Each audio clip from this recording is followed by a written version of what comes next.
In the early 19th century, long before the United States emerged as a global superpower, several American merchant families accumulated enormous wealth by participating in the opium trade with China.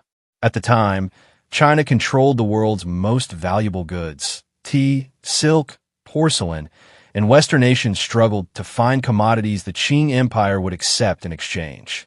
Silver flowed out of the West, creating trade deficits that Britain and the United States were determined to reverse. Opium became the answer. Although Britain dominated the trade, a number of American firms entered the market, operating with speed, mobility, and secrecy, often using fast clipper ships and indirect networks to bypass restrictions. One of the earliest and most influential American families involved was the Perkins family of Boston.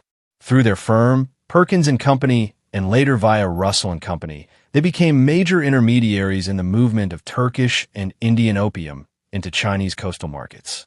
Their business networks extended from Boston to Canton, and their profits later funded railroads, banks, textile mills, and cultural institutions throughout New England. The Forbes family, closely linked to the Perkins through business and marriage, also earned fortunes in this trade. Their wealth later flowed into American railroad expansion, investment houses, and philanthropic foundations that shaped the U.S. economic landscape. Another family, now often mentioned because of its connection to a future U.S. president, was the Delano family.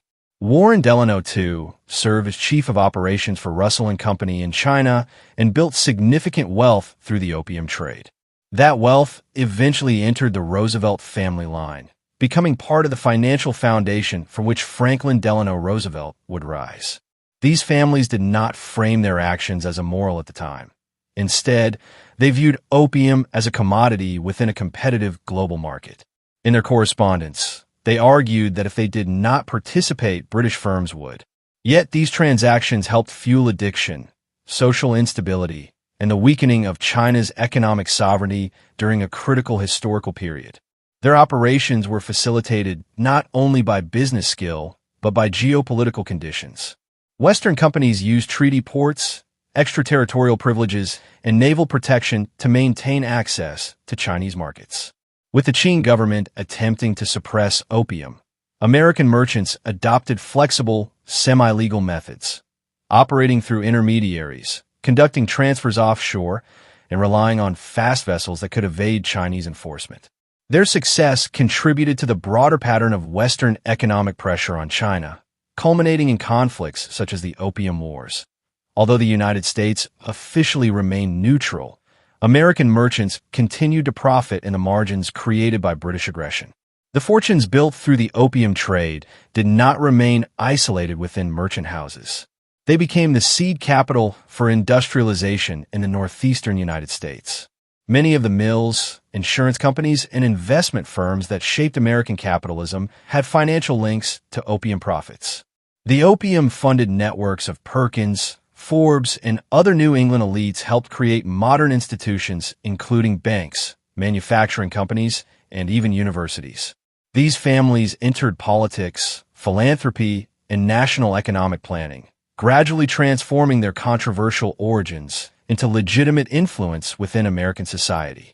In China, however, the consequences were devastating. Addiction rates rose in coastal and inland provinces, draining productivity and weakening social structures. Foreign opium traders, including Americans, played a part in creating the conditions that pushed China toward economic decline and political fragmentation. While they did not cause these problems alone, their participation contributed to a system in which profit outweighed moral responsibility, and international law offered few protections to the weaker side.